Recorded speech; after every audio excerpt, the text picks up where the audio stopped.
Hello everyone, my name is Lowko and welcome back to a professional best of 3 series of StarCraft 2. Now what I've got for you today is an epic match of Zerg versus Protoss, where in game number 1 we find ourselves on Triton. Spawning here in the top left hand corner of the map, playing with the red Zerg drones. He's from South Korea, he's the current world champion of StarCraft 2. Of course that means we're looking inside of the main base of Dark.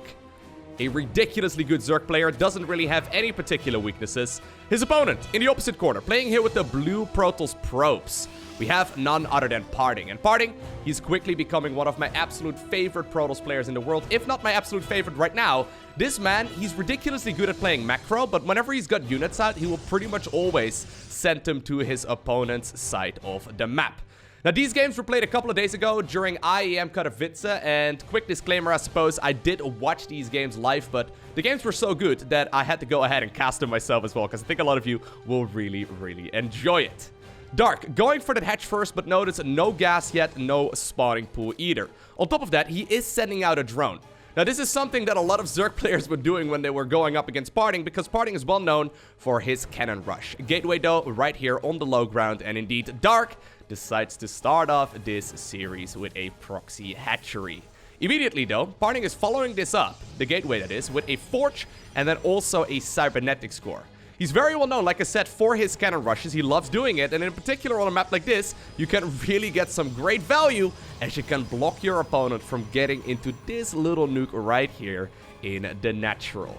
So already this game is starting off extremely aggressively. Dark decides to actually cancel the hatchery just to see what's going on over here, since the Overlord hasn't even arrived yet. He now knows that it is going to be a Forge indeed, but what exactly are you going to do at this point in the game? I think you're going to have to cancel the hatchery as soon as that photon cannon does start up. Well, there it is. Another probe was actually also sent across, so a second photon cannon will also start, and I think that's going to be the end of this hatchery for sure. Robotics facility right now as a follow-up. So I love this because this game started off with a Proxy Hatchery. Dark was like, you know what? I know you're the tricky Protoss. You know, you're the kind of guy who can play macro, but you love going very cheesy instead. And, well, apparently he already knew exactly what to do right here to counter that Proxy Hatchery in the early game. Just decides to plot down a Forge and then a Cybercore, and now he's proxying the robotic facility on the other side of the map. Now, obviously, this is something that Dark is aware of as well. This was a strategy that Haas was executing a lot about a year or so ago. Obviously, Haas loved to go for the very aggressive styles. Luckily for Dark, though, he did not put his spawning pool over here. That can oftentimes actually be GG right from the get-go. Losing the spawning pool can be a disaster, because I do think that photon cannons at the very least can be set up right here in the main base as well, if PartinG so chooses to do. There is a Roach Warren rather coming up. I was going to say a Forge, but there's no Forge here for Zerg. He does have that Roach Warren coming up, so I think what he wants to go for here is a bunch of Roaches and Ravagers, and then bile all of these structures down from a distance. Queen did come out, very critical to get that creep spread going here, so hopefully there won't be all too much. Looks like actually, ooh, the little Brootlings together with the Queen actually will indeed be enough to shut down that one photon cannon. In the meantime, this Queen also not injecting, but going for a creep tumor instead right now. First Immortal, though, is out. Now there's a Prism coming up as well. Dark is planning to probably bile down as much here as he can, but obviously some of these Roaches are going to be in the natural, and some of them are going to be inside of the main. The shield battery over here actually super good as well, while PartinG won't be able to get too many anymore, just because this creep tumor is blocking the positioning of these structures. Obviously, Protoss cannot build on creep. This is going to make the aggression here at least a little bit more interesting for now. Now, while this is all going on, right, you gotta keep in mind, this is basically just one base Protoss. So, while it's also one base Zerg, on paper, actually, Zerg is not bad whatsoever in a one base scenario. Good corrosive balls right here on those first couple of shield batteries, and I think that these follow-ups, indeed, will be enough to kill this as well. There's a Prism now available, and with the Prism juggling, obviously, there's a ton of potential. Queen's now target firing down that Warp Prism as well. If Zerg, in any way, shape, or form, can kill that Prism, doesn't matter with Biles, doesn't matter if it's with, like, you know, the Queen shots, doesn't matter how they do it, but if they kill the Prism, that's basically this rush shut down. So the micro right here from PartinG is absolutely critical. Ooh, actually Dark trying to anticipate where that Prism was going to be located next. Trying to pretend like he's playing basketball right now, but there's a lot of damage that's already being done, but is it enough, right? Supply counts right here, heavily in favor of Zerg, but right now it's 2 Immortals with a third one joining in as well. This is when the juggling can really start happening, though, and there's not too much that Zerg can do about it. I mean, unless Protoss really makes a mistake, it's difficult for Zerg to get much done. Now, I love this, actually. Ooh, the pylon is gone, but the shield battery can still be powered with that warp field there of the Prism. Eventually, though, it does fall. In the meantime, though, those 2 Ravagers that were made in the natural earlier, they are now going to try and start working on some of those structures over here as well, trying to get done whatever they can. Looks like eventually, though, this photon cannon right here will go down, but so do the 2 Ravagers. And all of a sudden, this is starting to look quite a bit better for PartinG, who can start really working on that hatchery right here. Obviously, losing the spawning pool would be a disaster, but losing the hatchery would be much worse as well. Great pickup right there, the last possible second from PartinG, showcasing some excellent micro, getting himself that 4th Immortal out right now as well. Notice, though, there's only 1 pylon at this point powering, well, anything here, and it looks like the Robo will be shut down. So does that photon cannon, and I think that this rush is mostly held at this point. And apparently PartinG, he's thinking the same thing. He's already got a Stalker working on that Overlord on the other side of the map. I think it also probably killed that drone earlier. And eventually, well, this is gonna be more than enough. Now, nice pickup right there at the last possible second. PartinG trying to keep as many of these Immortals alive as he can. Does manage to actually keep all of them alive at this point. Ridiculous control right there by the South Korean Protoss, who now apparently continues, oh my god, microing right here the natural of his opponent, picking up all of the weakened Immortals right before they can be picked off. Beautiful corrosive balls do come down, forcing the Protoss to move a little bit around, but look at the value that he's getting out of just these handful of Protoss units. PartinG with an absolutely ridiculous trade gets ridiculous value out of these units that he's got, and look at the resources lost. Zerg has lost so much more at this point than the Protoss ever did. And apparently, oh my god, despite him not really having any life on any of these units, they are regenerating some shields. PartinG still trying to get some value out of that Prism with the 2 boys. That right there was probably some of the best micro that I've ever seen. I mean, I don't want to say like it's the best micro I've ever seen, because, well, nothing else really comes to mind, but there might have been better moments of games that I casted in the past as well, but that was way up there. You know how difficult it is to keep 4 Immortals alive for that long with 1 Prism? It's ridiculous. You gotta be microing your Prism absolutely perfectly, not accidentally miss micro it and like lose the Prism, because then the 4 Immortals go down, and at that point you're gonna have to deal with the entire Zerg force on your side of the map. PartinG needs this Prism in order to stay in the game. As soon as this Prism dies, or as soon as these Immortals are gone, Zerg can go in for the counterattack, right? It becomes a disaster very, very quickly. So not only was that absolutely critical to just keep alive as far as like, you know, the aggression goes, it's nice to get some kills in, but it's also really important to keep the Zerg player occupied and to make sure that they are unable to send units to your side of the map. Well, it looks like eventually, about 7.5 minutes into this game, the players are now both transitioning towards what seems to be a macro game. Zergling speed just finished up. 3rd base right now coming up here as well for Dark. Both players right now harvesting off of 2 bases instead. Already though, I mean, PartinG is just simply rallying in more units. This is what he loves doing. Whenever PartinG gets units out, he will be on your side of the map. He's very good at that micro, arguably speaking the best micro player in the world. And, well, I mean, he's already showcased some of it. He's going to try and continue onwards right here in game number 1 of this series for a little while longer. Now, apparently, the Prism, or rather the creep tumors there, do spot, or do get spotted, so both of them do get picked off. And you know what? PartinG, once again, is looking to get aggressive. I would love it for him to get a... He doesn't have a robo anymore, right? I would love to get, like, an observer into the mix here if I was the Protoss player, but he doesn't have...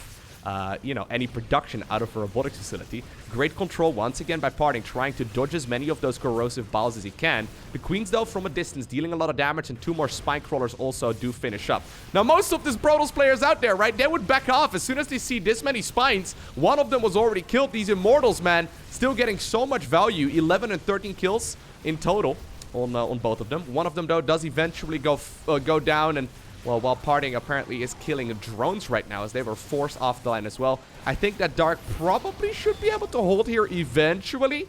Now, keep in mind, though, this is still only just a Stalker army, right? It's just a bunch of Stalkers. It's really not that impressive of a force whatsoever. Zerglings right now are indeed the weapon of choice here from Dark. I like it a lot. Zerglings obviously attack very fast. They're very good at closing the distance as well. But look at the value here that this Prism is providing. He actually keeps the Stalkers alive. Insane. I know I made the call about, I think about a half year or so ago, where in a video I said I think the Warp Prism is the strongest Protoss unit in the game. And a lot of people were like, Lowko, you're an idiot. Protoss units, I mean, you know, many of them can fight. The Prism doesn't even attack. How can you possibly say the Prism is the best unit? Well, I think this right here confirms what I was saying. Absolutely ridiculous value out of just this one Prism. I mean, I wish I could draw like a smiley face on it. Once again, though, these corrosive bowels, man, they could spell disaster. PartinG warps in units. Ooh, just barely gets out of sight there. Third base actually is starting to take a lot of damage right now as well. Dark is probably going to end up losing that one, although, well, he's warping in. Ooh. So close. If you would take that big hit of vials, it could be a disaster very quick. PartinG showing us the strength of just simply controlling your units better than your opponent. The third hatchery eventually falls, and in the meantime, PartinG right now is transitioning towards the Twilight Council. I guess microing these units with charge and blink would be even better, huh? I guess that's the idea. Robotics facility now also coming up. Third Nexus apparently is what PartinG is thinking about at this point in the game too. But, I mean, it looks to me like he's smelling blood in the water. He's been on his opponent's side of the map for like 90% of this game. And I don't think he really wants to start backing off right now. He's got a couple of sentries here in the mix too. There's one Creep Tumor, by the way, being the absolute MVP here for Zerg, allowing Dark to get a little bit closer. But I feel like this, at this point, is PartinG's game to lose. He's got himself the 4th upgrade coming up as well, so he certainly doesn't need to get all too aggressive here anymore. It looks like, indeed, he is going to start backing off. Still, though, in the grand scheme of things, right? If we look at this objectively right now, I see 38 workers for Protoss versus 27 of Zerg. I see a third Nexus coming up, and it looks like only just now is when Zerg is once again thinking about retaking the third base as well. Looks like a Queen actually fell right there in exchange for 2 Zealots. Pretty good trade at this point. Don't have to trade that efficiently anymore when you're at such a big economical advantage. What exactly is Dark gonna do? He's making the third hatch, yes, but I think he probably just wants to get a ton of damage done. And that's why sniping that one Queen actually is absolutely massive. Once again, though, PartinG, oh my god, he's gonna meet this Zerg army head on. How many Zerg players would be fighting against the Protoss over here, right? How many Protoss players would move that far out into the map? Everyone would, like, huddle in fear right there in the natural. It's so difficult to play this aggressively. He once again gets some beautiful force fields down as well. Ravagers not able to land their corrosive bowels in time. And at this point, the Stalkers apparently are feeling brave enough to move forward. Game number 1 is indeed obtained by PartinG. Ridiculous micro. What I really love about that very first game in this series is just simply the confidence of PartinG, right? So Dark probably went into this series thinking, okay, PartinG, he's a tricky Protoss to play against. I mean, there's a lot of Protoss players out there that love cheesing, but PartinG actually has the macro and the micro to back it up. You know what I mean? He's not scared of obtaining an advantage and then macroing his way out of that, which is usually the weakness of the players that cannon rush every single game on the ladder, right? I mean, if you can bring the game into a later stage, most of the time the cannon rusher will end up losing. PartinG, though, very, very strong. Now, what Dark tried to do there was he tried to outsmart PartinG by going for that hatchery block in the natural. And PartinG saw it, and he immediately knew what he wanted to do. Threw down the Cybercore, threw down the Forge, and just simply started working on his opponent's side of the map instead, allowing the one base versus one base to happen. And most of the time, most Protoss players don't really want to play that one base versus one base. And, well, apparently PartinG was feeling more than confident in getting the job done there. Really nicely done. All right, so Dark, once again, sending in a drone, but judging by the amount of resources that he's got this time around, he's not going to be able to really plant down a Nexus or anything along those lines. He's just simply scouting. Now, that's when you know you've done a great job as Protoss, okay? When Zerg starts drone scouting. I don't blame him. I honestly think that this is the correct choice against someone like PartinG. He's a tricky player to go up against. Imagine it was a Forge first right now. He could at the very least counter it. But at this point, he knows exactly what's going on, and, well, everything is normal. There's a Cybernetics core coming up. I think there's going to be a Nexus planted down here in just a little bit as well. And the drone will be able to confirm. Well, he may want to steal a gas, but nope, PartinG not going to allow that either. He may want to confirm here in a little bit what the tech route is going to be as well. But there's no denying that Dark is forced to make moves that he normally does not make. It's very uncommon for Zerg players to drone scout and to worker scout in general, just because of the fact that they've got overlords, right? So, I mean, these are essentially flying pylons. Most of the time, this is the unit that will confirm the tech route of Protoss. And you can see right here, the overlord will get there right as the Cybercore is finishing, which is perfect for Zerg. But in this case, he's just going to have to you know, send the drone in early. I like it a lot. I honestly think it's very smart. You have to against someone of the level of PartinG. It just doesn't make sense to skip it. Maybe it's going to become the standard again at some point. Who knows? If you get cannon rushed one too many times, I guess this is the way you have to play from there on out. Now, it does hurt your eco quite a bit, though. So every second that this drone is not mining, you lose about 0.8 to 1 mineral. So, considering this drone was sent out really early, this is like well, like 100 minerals in lost mining time plus the cost of the drone itself, right? So, it's a pretty significant investment here in the early game. So, I'm already liking this position right here for PartinG quite a bit. Now, there was a Twilight Council. As you can see, though, the Twilight Council was taken just as Dark's drone died. So, that means that PartinG can hide his tech choice for now. One of the things that was very noticeable at IEM Katowice was that the Protoss players were no longer opening up Stargate. As you know, Stargate has become the standard in StarCraft for like, I don't know, the last 3 years or so. Pretty much everyone's playing Stargate, and it's not necessarily uncommon, but a lot of the Korean Protosses in particular were going for the Twilight Council really early on, and then into either the Dark Shrine or the Adept upgrade. For some reason, Adept builds once again very popular. As a matter of fact, we saw Hurricane take out Serral 2-0 by going for a couple of Adept builds. So, I mean, Adept builds definitely will be the flavor of the month right now on the ladder as well. So, if you're a Zerg player, at the very least be aware of those. Already, though, Dark playing very, very cautiously, going for like the 345 or so Roach Warren. The thing is, he doesn't know what's going on. So, despite him going for that really early scout, he probably assumes it's going to be that Adept build, or he assumes it's going to be like, I don't know, a Stargate follow-up, right? This Twilight Council was so late that he's probably not going to expect the Dark Shrine anymore, because this Dark Shrine usually hits significantly sooner. He had to delay the Twilight Council there because the drone was still going around, right? So PartinG, playing 4D chess, he's going for a technically inferior build right now with an extremely quick third base.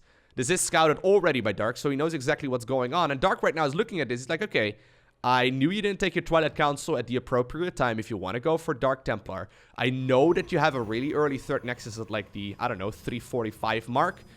What are you going to do right now? Is it going to be Dark Templar? Well, apparently it is. PartinG actually, ooh, well, maybe that was spotted by Dark right there. But PartinG, he does warp in those DTs at home. I mean, there's no robotics facility, no prism or anything like that, right? So PartinG has to walk them all the way across the map. At this point, though, I can't help but notice that Dark does not have any detection. He did not make a lair. He's just simply making a ton of units right now because Protoss took such a ridiculously greedy third base. Now, obviously, the DTs, while they can be great right here in the mineral line of the Zerg, they can also be absolutely amazing when it comes to base defense. Spore Crawlers right now desperately being constructed. Dark will have to start up a lair here real quick as well if he wants to stay alive. In the meantime, though, he's sending as many units as he can right now towards what seems to be the other side of the map. But obviously, DTs here are phenomenal. There's a Cybernetics core coming up right now as well to complete the wall off. Eventually, the Stalker does fall, but what exactly are you gonna do right now, Dark? I mean, there's a lot of units over here. That DT is gonna continue working on some of your army as well. Your third hatchery is taking a lot of damage. Dark Templar in the main finally falls, but it did take out 10 drones together with his buddy. Looks like one Ravager desperately trying to get some damage done as well, but the DT just a little bit faster. Just a tiny little bit faster. Well, actually, maybe the regeneration here will be enough to keep that Ravager alive. Actually, it looked like it was faster, but I guess the Ravager bumped into something. All things considered, though, most of us Zerg players probably would have lost the game already. 11 drones, it's bad. Obviously, you don't want to lose 11 drones, but considering he had absolutely nothing to deal with the DTs when they first came in, it's the best you're gonna get. You know, it's the best you're gonna get. But it was a really clever little play right there by Dark, or by PartinG rather. Knowing that his opponent knew that he was gonna have to delay the build, he probably assumed that his opponent also assumed that it was not gonna be Dark Templar anymore. And therefore, well, the 4D chess worked out when the DTs did come in about like 30 seconds or later than they were supposed to arrive with a technically superior build. Lair's coming up right now, so the Lair will allow the mobile detection. For now, I mean, yeah, you can do some damage here with Zerglings, but what exactly are you going to be able to achieve? Beautiful positioning right here as well by PartinG. You know what? 4 probes, actually pretty decent. Forcing a bunch of force fields as well. A couple of links will end up going down here, but PartinG, I mean, he's got units. Wouldn't be surprised if he decides to make a bit of a move right here to watch the other side of the map in just a second. Love this patrolling Dark Templar as well. He knows right now that the tumor cannot move. As soon as the tumor moves, well, PartinG. Ah, it's so painful. He gets the kill there. That's such a clever little move, though. Like, that's so annoying for Zerg to have to deal with. He's already scrambling resources, right? Can't really, like, add on additional queens or anything like that. They're very expensive units to just, you know, randomly make. A couple of misrallied overlords as well because of the panic that Dark was finding himself under. PartinG at this point in the game in complete control. And since, of course, he's got an army, he's deciding to move across the map once more. Does he have an observer here anywhere? He does have an observer. It's straying behind a little bit, but it will be joining here with the Protoss army in a little bit. I would normally not advise Protoss players to move on creep like this, okay? Wait for the observer to arrive. PartinG, though, apparently feels confident that he can just stick around here and fight on the Zerg's turf just as it is. Once again, very Stalker heavy, but notice also the amount of sentries. That's way more sentries than we normally see. He does have Blink done as well with this army, so that means that he can land some beautiful force fields to slice this Zerg army in half. Love the positioning right there of the Archon as well, close to the mineral line, so that way the drones can't really join in as well without falling in massive numbers. Actually, the Zerg army tried to move forward right there, tried to get some corrosive balls down on that Warp Prism, but there's still so much Protoss remaining. PartinG just simply trying to optimize the amount of shots that he can get out of those Stalkers, and with a 2-0 victory. PartinG is the one who takes down the world champion.